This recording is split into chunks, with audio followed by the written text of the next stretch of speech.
जय हिंद, जय भारत, वंदे मातरम। मैं रविंद्र फौजी। साथियों, अभी एक जवान की फैमिली का मेरे पास कॉल आया और उन्होंने बताया कि सर, मैं 1 साल से क्वार्टर लेकर अभी हम रह रहे थे और मेरे हस्बैंड की 12 साल की सर्विस में अभी लगातार 3 फील्ड काटने के बाद पहली बार फौज में जाने का मौका मिला। और उस मौके में भी 1 साल में ही अभी मैं यहाँ छुट्टी आ रखी थी, कोई गांव में प्रोग्राम था, लेकिन वहाँ व्हाट्सएप ग्रुप में मैसेज कर दिया गया कि भाई ये फलाने की फैमिली वापस स्टेशन में एंट्री नहीं करेगी और क्वार्टर खाली करने का आदेश दे दिया। इन्होंने बताया कि इनके बच्चे का इन्होंने अभी हाल ही में पैसे लगाकर एडमिशन करवा दिया, लेकिन इन्होंने जब ऊपर पहुंचा एडमिशन करा दिया तो बोले कोई बात नहीं, कैंसिल करा लो, तुम्हें जाना ही पड़ेगा। इस सिलसिले में मैंने अभी सुबह सुबह ही जो इनके सीओ साहब हैं उनको 5 बार कॉल लगाया, उन्होंने फ़ोन नहीं उठाया। हालांकि पहली बार जब मैंने कॉल किया तो उन्होंने उठाया नहीं, दूसरी बार मैं जैसे ही मैं कॉल किया तो उन्होंने उठाया और मैंने बताया कि साहब आप फलाना साहब बोल रहे हो। तो मेरे से थोड़ी सी मिस्टेक हुई, वो ये हुई कि इस तरह मेरे पास अभी 2 केस आए हुए हैं, दोनों ही इन्फेंट्री बटालियन के हैं। एक केस में एक बंदे का 10 नंबर भरकर भेजा हुआ है और उसको धमकी दी जा रही है कि 13.5 साल सर्विस होगी, तेरे को सूखा भेज देंगे। तो वो भी उसकी बटालियन, हालांकि इनका ग्रुप अलग अलग है, लेकिन दोनों ही बटालियन का जो नंबर है वो 13 है। तो मेरे दिमाग में कुछ इसका भी चल रहा था, कुछ उसका भी चल रहा था। इन सीओ साहब को मैंने सिर्फ इतना बोल दिया कि सर आप जो 13 बटालियन है, आगे इनका ग्रुप का नाम लिया कि सर उनके सीओ साहब बोल रहे हैं क्या? बोला नहीं नहीं। हालांकि मैंने सीओ साहब का नाम भी लिया, लेकिन उन्होंने फ़ोन काट दिया। बाद में मेरे को दिमाग में आया कि मैंने वो जो ग्रुप अलग बोल दिया, तो हो सकता है उसकी वजह से सीओ साहब फ़ोन नहीं उठा रहे होंगे। फिर मैंने उनको व्हाट्सएप में, नंबर सेव था, मैंने उनको व्हाट्सएप में भेजा कि साहब मेरे को आपसे ही बात करनी थी, वो गलती से एक दूसरा मैटर था, तो वो बटालियन का जो नंबर है वो तो मैंने बोल दिया, लेकिन ग्रुप गलती से बोल दिया था, बात मैंने आपसे ही करनी है। और आपका एक जो जवान है जिसका आपने अचानक क्वार्टर खाली करने का आदेश दिया है, उसकी फैमिली का मेरे पास फ़ोन आया था, इस सिलसिले में मैंने आपसे बात करनी है। लेकिन उसके बाद 4 कॉल कर दिए, साहब उठा नहीं रहे। कॉल नहीं उठाने से उनको लगता है कि समस्या का हल हो जाएगा। आज उन्होंने कॉल नहीं उठाकर मजबूर कर दिया मेरे को ये वीडियो बनाने के लिए। ये लोग बोलते हैं कि फौज की बदनामी करता है, वीडियो बनाता है। मैं कभी भी डायरेक्ट वीडियो नहीं बनाता। पहले मैं उसकी जो भी मुसीबत में है जवान, और जवान जब फ़ोन करता है तब उसके यहाँ सिर से ऊपर पानी आ जाता है। और जवान तो यहाँ फ़ोन भी नहीं कर पा रहा है, वो तो बात तक नहीं कर रहा है। उसकी फैमिली बोल रहे हैं सर ये इतने डरे हुए बैठे हैं कि मैं तो कुछ नहीं करूँगा, तेरे को जो करना कर ले, नहीं तो मेरे को धमकी दे रखे हैं इनके एक सीनियर जैसो साहब ने कि तेरे को 4-5 RI करके घर भेज देंगे, डरा दिया। और इस गीदड़ धमकी के कारण हमारा जो जवान, जिसका अपना हक है, वो जो सरकारी क्वार्टर है वो सीओ साहब के बाप दादाओं ने बनाकर नहीं छोड़ रखा है, या सीनियर जैसियों के पिताजी आकर वहाँ बनाकर गए हों। किसी का बना हुआ क्वार्टर नहीं है, वो सरकारी क्वार्टर है। सीओ साहब को भी मिल रखा होगा, सीनियर जैसियों ने भी ले रखा होगा, और जवान का भी हक था जो गवर्नमेंट ऑफ इंडिया ने हमें फैसिलिटी दी है, जो हमारी सेना हमारी को फैसिलिटी देती है कि हाँ भाई फील्ड में जवान काट कर अब जवान पीस स्टेशन में आया है तो यहाँ बच्चे रख सकता है। और पूरी परमिशन के आधार पर इसको क्वार्टर मिला हुआ था, वो सरकारी क्वार्टर था। लेकिन ये हमारे बहुत से कमांडिंग अफसरों के दिमाग में एक ऐसा फितूर बैठा हुआ है कि जो इनको मैं क्वार्टर दे रहा हूँ वो मेरी मर्जी है, मैं कितने दिन के लिए दूंगा, मेरी जब मर्जी है, आधी रात को खाली कराऊंगा तो खाली कराऊंगा।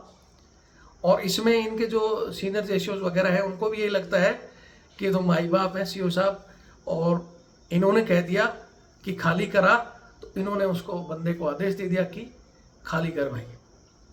तो एक तो यहाँ ये समस्या है कि सीओ साहब ने नहीं सुनी, वो नहीं मान रहा है। लेकिन दूसरी तरफ उनके मैंने CHM को और इनको भी फ़ोन किया, उन्होंने फ़ोन नहीं उठाया। अभी और भी मैं कोशिश करूँगा, SM साहब का भी नंबर मांग रहे हैं। लेकिन अब ऐसी स्थिति में बंदा चुपचाप आकर कि सर हम तो सामान लेकर गांव में आ गए, और जो फैमिलियां का कॉल आ रहा है कि भाई ऐसा क्या कर दिया तुमने, रातों रात तुम्हारा क्वार्टर खाली हो गया। अब इसमें हर आदमी सोच रहा होगा कि कहानी क्या है, क्या कहानी हुई है, मैं वो भी बताता हूँ। लेकिन मैं एक बार फिर कहता हूँ कि अधिकारी जी आप कॉल नहीं उठाते तो हमें ये वीडियो भी बनाना पड़ रहा है। दूसरा स्टेप, आपके जितने भी उच्च अधिकारी हैं, ये तो है नहीं कि फौज आप ही के ऊपर चल रही है। आपको लगता है कि मैं CO हूँ और मेरे से ऊपर कोई नहीं है, ना ही मेरी बात को कोई काटेगा, तो ऐसा नहीं है। आपके ऊपर कमांडर साहब, GOC साहब और आर्मी चीफ बैठे हैं। उसके बाद में डिफेंस सेक्रेटरी, रक्षा मंत्री, प्रधानमंत्री जी बैठे हैं। और अगर वो नहीं सुनते हैं तो हिंदुस्तान में एक और न्याय के लिए जो अदालतें बनी हुई हैं, जहाँ इंसाफ की उम्मीद लेकर जवान जाता है, मजबूरी में फिर इस जवान को मेरे को कोर्ट में लेके जाना पड़ेगा।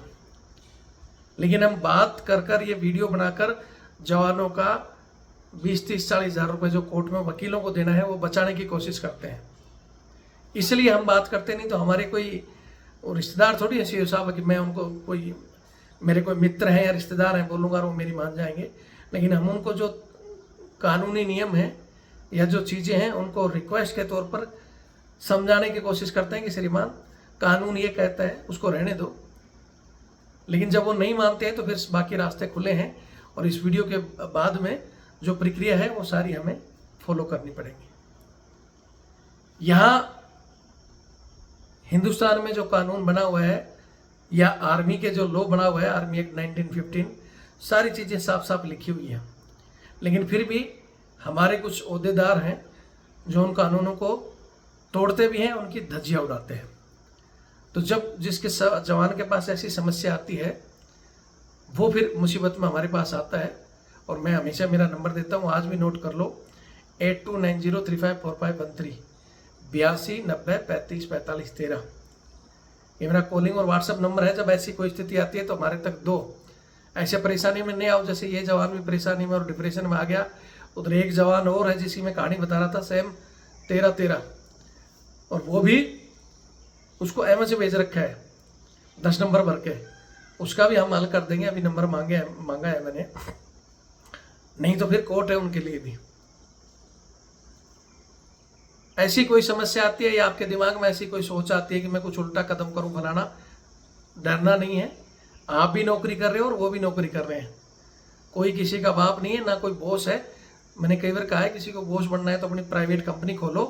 प्राइवेट कंपनी में आपको रविंद्र फौजी फोन नहीं करेगा कि साहब आप क्या कर रहे हो, ठीक है। और हिंदुस्तान में प्राइवेट कंपनियों में भी अगर कोई ह्यूमन राइट का उल्लंघन करता है तो वहाँ भी हम फोन कर सकते हैं। हिंदुस्तान के नागरिक होने के नाते और ह्यूमन राइट का मेंबर मैं हूँ। हमने जो संगठन बना रहा है, हमारी जो सोसाइटी है इस तरह लोगों की मदद करती है, उस नाते आज हिंदुस्तान के प्राइम मिनिस्टर को भी अगर हम चाहें तो कॉल कर सकते हैं। किसी को भी कॉल करना कोई गुनाह नहीं है अगर किसी के दिमाग में फितूर है।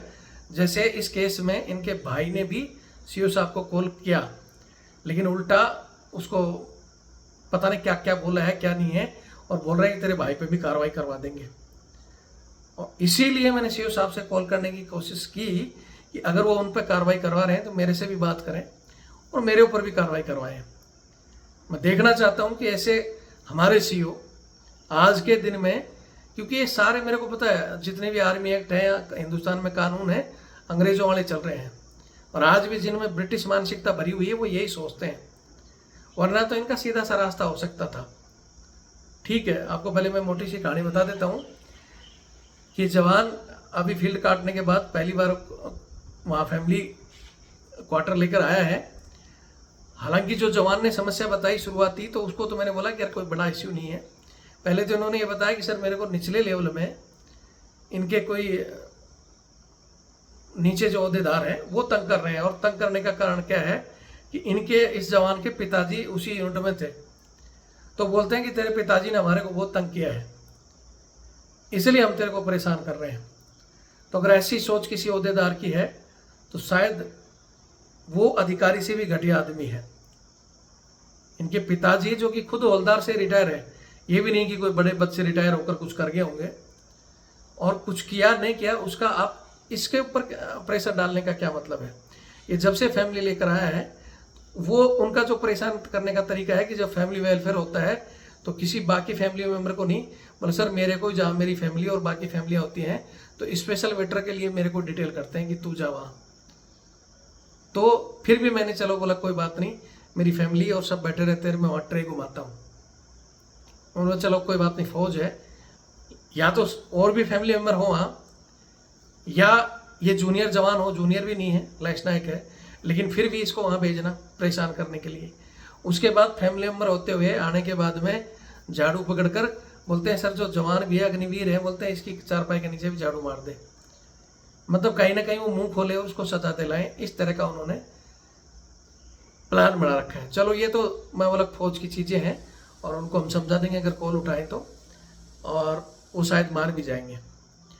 लेकिन इसके अलावा जो एक केस हुआ जिस आधार पर इसका क्वार्टर खाली करने का उससे कोई मतलब भी नहीं है, लेकिन फिर भी इन्होंने प्लानिंग के तहत ही इनका जो रोल कॉल होता है एक आदेश बना दिया कि रोल कॉल में सभी आएंगे, चाहे फैमिली मेम्बर हो चाहे कोई कहीं भी अटैच हो। हालांकि अभी इनकी फैमिली गांव थी और ये कहीं दूर अटैचमेंट में थे, ड्यूटी कर रहे थे वहाँ। तो रात को इन्होंने फ़ोन कर दिया कि भाई सभी आदेश है, सारे के सारे लोग रोल कॉल में आएंगे। तो इसने कहा कि सर मेरे पास तो गाड़ी भी नहीं है और मैं तो यहाँ ड्यूटी कर रहा हूँ अब नाइट को। बोले हमें नहीं पता, अगर नहीं पहुँचा तो तेरी चार्जशीट कर देंगे। ठीक है भाई, जवान वहाँ दूसरे की गाड़ी मांगकर चला गया, रोल कॉल अटेंड कर लिया। वापसी में जा रहा था तो जैसे अचानक कोई कुत्ते के जो बच्चे थे तो ऐसे लड़ते लड़ते गाड़ी के सामने आ गए, तो इसने उनको बचाने के लिए ब्रेक लिया और थोड़ा सा ऐसे साइड में घुमाया तो इसकी गाड़ी दीवार की हेडलाइट को टच होकर इसी की हेडलाइट फूटी है, जिसका भी इसने दूसरे को रिपेयर करा के बोला सर मैंने दे दिया, उसको कोई दिक्कत नहीं। वो हुआ था। उसके बाद में वहाँ एक CMP के जेसीओ साहब आए तो वो देख ही रहे थे। उन्होंने बोला हाँ क्या हुआ? बोले सर ऐसे ऐसे कुत्ता है, तो मैंने इनको बचाने के लिए इधर लिया था, ये दीवार को टच हो गया और मेरी हेडलाइट टूट गई। तो जेसीओ साहब ने बोला यार कोई बात नहीं, चल तूने तो जानवरों को बचाते हुए ये किया है, तू चला जा, तेरी कोई मैं रिपोर्ट नहीं दूंगा। लेकिन इसी दौरान कोई उनकी यूनिट का है किसी बंदे ने ये चीज़ें देख ली और अपनी यूनिट में तुरंत फोन फान कर दिया और तुरंत इसको लाकर क्वार्टर गार्ड में बंद कर दिया। क्वार्टर गार्ड में बंद रखा है, पहले क्वार्टर गार्ड में मतलब ले जाने से पहले इसने क्या किया कि दारू पी रखा है, इसको लाकर बंद करो और इसका एमएच में मेडिकल कराओ। बंदे का मेडिकल हुआ है और वहाँ लाके क्वार्टर गार्ड में बंद कर दिया। उसके बाद 2 दिन बाद में चुपचाप इसकी चार्जशीट बनाई और बोला हाँ भाई तेरे को सीओ साहब ने चार्जशीट बना दिया, पनिशमेंट देगा, तू साइन कर। तो इससे साइन कराया गया कि तू बोल कि मैंने दारू पी हुई थी और दारू पी कर मेरी गाड़ी मैंने वहाँ बिठा दी और इसलिए जो भी पनिशमेंट मिलती है मैं एग्री हूँ। तो बंदे ने कहा कि सर मेरा उस दिन का मेडिकल हो रखा है, एक बार आप चेक कर लो, उसमें कोई अल्कोहल नहीं है ना मैंने पी। तो हेड साहब ने कि नहीं यार तू ऐसा कर, क्या क्यों चंगर ले रहा है, तेरे को 5-7 दिन में छुड़वा दूंगा, नहीं तो तेरी 28 दिन जाएगी। ऐसा कहकर इससे साइन करवाए और सीओ साहब ने इसको पनिशमेंट दे दी। ये बंदा बोला कि चलो सर कोई बात नहीं, हो गया, मैंने वो गाड़ी भी रिपेयर कर दी और जो 7 दिन 8 दिन इनका पे फाइन हुआ वो भी कट गया, कोई दिक्कत नहीं। लेकिन उसके बाद में उन लोगों ने सीओ साहब के पता नहीं कौन से कान भरे कि सर ये ऐसे ऐसे यूनिट की बदनामी करा देंगे, आदेश निकालो कि इसकी फैमिली वहाँ की वहीं रहेगी और व्हाट्सएप पर आदेश लिख दिया कि उस फलाने बंदे की फैमिली मतलब इधर पैर नहीं रखेगी और इसका अभी के अभी क्वार्टर खाली करो। फिर ये मिला उन अधिकारियों से रिक्वेस्ट करी कि साहब ऐसा मैंने क्या कर दिया भाई, जो ठीक है आपने कहा भी, मैंने बिना पिए साइन भी कर दिया, मेरे पनिशमेंट भी होगी, अब मेरा क्वार्टर क्यों खाली कराया जा रहा है? बोले नहीं भाई क्वार्टर खाली होगा। और यूनिट में भी फरमान जारी कर दिया कि ये 4 व्हीलर लेकर कोई नहीं आया जाएगा, सिंगल मैन है उसका भी एक मंगा रहे हम धीरे धीरे, सिंगल मैन 4 व्हीलर नहीं चलाएंगे, 2 व्हीलर नहीं चलाएंगे, मतलब वो होता ही है फौज में जो ड्रामा वो कर रखा है। लेकिन इसने फिर ये कहा कि ठीक है साहब, अगर खाली करना है तो मैं मेरी फैमिली को लेकर आ जाता हूँ, मेरी छुट्टी बना दो तो मेरा सामान पैक करके मैं चला जाऊँगा। बोला नहीं, तेरा सामान जो चेक करना है वो ये तेरे कंपनी से बंदे ले जा, फैमिली नहीं आएगी, और तू सामान खाली करके चला जा। इसने मना किया कि सर मैं नहीं करूँगा, ये है वो फलाना। बोले भाई तेरा आदेश हो रहा है कि नहीं करेगा तो तेरे को और सज़ा होगी, और ड्राई धमकाया कि 4-5 सज़ा देकर तेरे को घर भेज देंगे, ये है वो है, या तो राजी राजी चला जा, तेरे को यहाँ राजी राजी नहीं रुकने देंगे। ऐसा करके और इसका सामान खाली करवा के और वहाँ भेज दिया। इसी दौरान इसको फंसाने के लिए जब ये बातें चल रही थी तो कोई सुबह सुबह एक जवान जो कि दारू पी लिया, दारू वो पिया, पकड़ा गया, ओसी साहब के सामने ले गए तो वहाँ भी प्लान बना रहे हैं। उस जवान को बोल रहे हैं कि ऐसा कर, तेरे को हम बचा देंगे और तू ये बोल कि मेरे को उसने दारू पिलाई थी, दारू उसके पास थी, और ऐसा लिख देगा तो तेरे को हम छोड़ देंगे। ठीक है, उसमें सीनियर जैसी और सीएचएम जो बताए जा रहे हैं उस बंदे को गाइड करके ओसी साहब के पास ले गए कि तूने ऐसे ऐसा बोल देगा तो हम तेरे को बचा लेंगे, और उस जवान को भी फ़ोन कर दिया कि तूने पिलाया है, तू आ जाए यहाँ। तो ये भाग कर गया कि भाई मैंने तो ना तो उससे पिलाई, मेरा कोई लेना देना भी नहीं है। इतने में उसको वहाँ ओसी साहब के सामने तीनों को, दोनों वो ओसी साहब वो बंदा टेक दिया और उसको भी बुला लिया। ये तो शुक्र है कि वो बंदा आते ही बोला भाई हाँ इसकी एक और चार्जशीट बनाओ, इसने दारू पिलाई। लेकिन वो बंदा उसके सामने बोला साहब इसका क्यों नाम ले रहे हो, मैंने खुद पी है, मैं अपने उसका जिम्मेवार हूँ, मैंने ना तो इससे पी है ना मेरा इससे कोई लेना देना नहीं है। बोला नहीं तू पहले तो नाम ले रहा था, अभी नाम ले इसके सामने और लिखित में दे। लेकिन वो बंदा अपने स्टैंड पर रहा, उसने नहीं लिखा, इसलिए वो बाद में इसको तो बाहर भेज दी। ठीक है तू चला जा, उस बंदे को जो पनिशमेंट देनी दे दी। लेकिन फिर भी उसको बोलते रहे कि तू आज भी नहीं तो सीओ साहब के सामने बोल देगा तो तेरे को बचा लेंगे। अगर वो भी बंदा ऐसा ही होता तो शायद वो इसको एक और चार्जशीट दिला देता। वो केस भी निमट गया। ओसी साहब ने भी कहा था कि भाई आप झूठ बोलते हो और इस तरह नहीं करना चाहिए था, आप क्यों फालतू में। इसके सामने ड्रामा करके ये भी दिखाया कि भाई तुम्हारी गलती है, जब ये बंदा कहा ही नहीं तो तुम क्यों उसका नाम लिया, तुमने ड्रामा करके ख़त्म कर दिया। बोले ठीक है जा भाई। तो फिर उसके बाद में क्वार्टर खाली करके घर चला गया। अभी बंदा घर पर है, और जो इसकी 20 दिन की छुट्टी थी उसके बाद में वहाँ से इसके एक बंदे ने इनको फ़ोन किया कि भाई तेरी 10 दिन की छुट्टी और बढ़ गई है कि तू 10 दिन छुट्टी और काट के आ जाए, 1 महीने की काट लेनी तो फिर आके यहाँ फ़ोन वो मांगेगा, और शायद कुछ बात चल रहा है कि तेरे को इधर उधर से बाहर भेजेंगे। तो बंदे ने बोला चलो फैमिली छूट ही गई, बाहर भेजेंगे तो कोई बात नहीं। ये अपनी बढ़ी हुई छुट्टी काटने लगा। 20 के बाद में जैसे ही 22वां दिन हुआ और वहाँ से फ़ोन आ गया कि भाई तू तो AWL है, तेरे को AWL दिखा दिया, तेरी पेमेंट बंद कर रहे हैं, सीओ साहब को रिपोर्ट लगा दी कि वो तो आया नहीं है छुट्टी काट के। तो बोला साहब मेरे को तो उस बंदे ने फ़ोन किया है।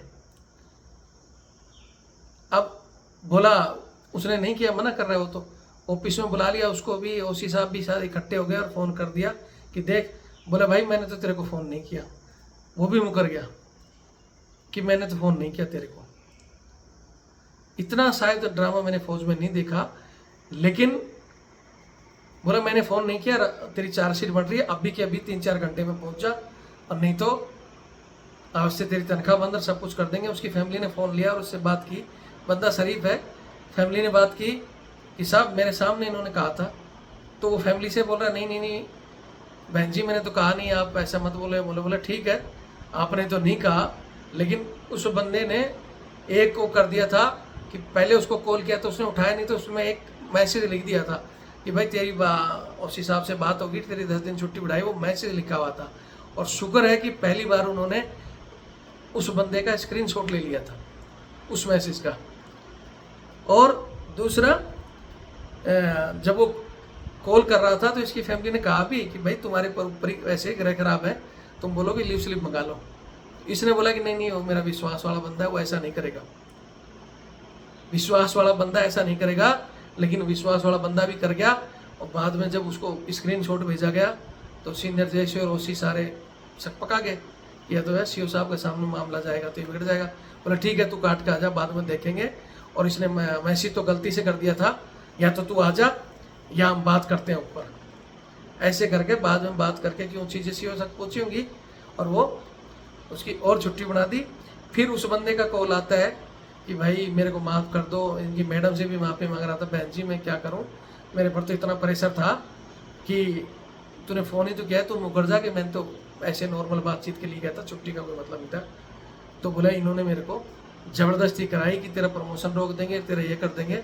तो इतनी घटिया चीज़ें फ़ोन में चल रही है, और वो भी किस लेवल में कि सिर्फ एक निचले लेवल में, और उसमें उनका ओसी साथ दे रहा है, और वो सीओ साहब बिल्कुल बेफिक्र जो वो कह रहे हैं वही मान रहा है, जवान की सुन ही नहीं रहा है। तो आज तो ये मैंने सिर्फ कहानी बताई है, ये भी मैं सीओ साहब के पास भेज दूंगा। सीनियर जेसीओ साहब को भी कॉल लगाया था, उनका तो स्विच ऑफ आ रहा है, सीएचएम ने उठाया नहीं। उनके पास ये कहानी मैं भेज दूंगा, नहीं तो उनकी वाइफ की रिकॉर्डिंग है, अगले फेस में कल या परसों उनकी वाइफ की रिकॉर्डिंग डालूंगा इसमें कि कैसा कैसा क्या क्या इनके साथ हुआ है, और कोर्ट में फिर इन सबसे मुलाकात होगी। आज भी मैं कहना चाहता हूँ, खासकर जो निचला तबका है, इसके पिताजी ने ये किया था, हम ये कर रहे हैं, ऐसी स्थिति फौज में नहीं चलती है। ठीक है, बाकी जो भी चीज़ें होंगी मैं आपको सिर्फ 2 दिन का टाइम दे रहा हूँ। फर्स्टली तो इनका क्वार्टर जो ज़बरदस्ती खाली करा गया है, इनको वापस दिया जाए। सीओ साहब से मैं विनती करता हूँ, मेरी रिक्वेस्ट समझें इससे, या प्रार्थना समझें। और अगर आपको लगता है कि नहीं, प्रार्थना नहीं मानेंगे और जो होगा देखा जाएगा, तो फिर आप इन बंदों को या हमारे को दोष नहीं देना कि रविंद्र फौजी ने अगली कार्रवाई क्या की है। वीडियो देखें और शेयर करें। जय हिंद, जय भारत, वंदे मातरम। दूसरा वीडियो में उस बंदे का जो मैंने बताया था कि जिसको मेंटल भेजा हुआ, क्योंकि केस कल रात को ही मेरे पास आए हैं, उसका भी वीडियो मैं आज शाम को या अभी बनाकर डालूंगा। आपसे सिर्फ मैं इतनी उम्मीद करूंगा, मुझे पता है आप लोगों के हाथ में कुछ नहीं है, लेकिन सिर्फ आप अगर वीडियो को पूरा देखकर शेयर कर दो, लोगों तक ये चलेगा, और इसका जो सिर्फ व्यू हल्का सा वायरल होगा ना, तो ये अपने आप को जो बाउंड्री के अंदर के शेर समझते हैं ना, ये शेर अपने आप ढीले हो जाएंगे। जब बाहर जवान मार खाते हैं तो शेर बिल्ली बन जाते हैं, अपने जवानों के ऊपर शेर बनते हैं। और इस तरह अननेसेसरी छोटी छोटी चीज़ों में, ये जो लेडीजों वाली लड़ाई है कि ये हो गया फलाना हो गया, ऐसे ये लोग कर रहे हैं, तो इन लोगों को फिर आगे बाई नेम भी एक्सपोज करेंगे। ठीक है, वीडियो देखें और शेयर करें। जय हिंद।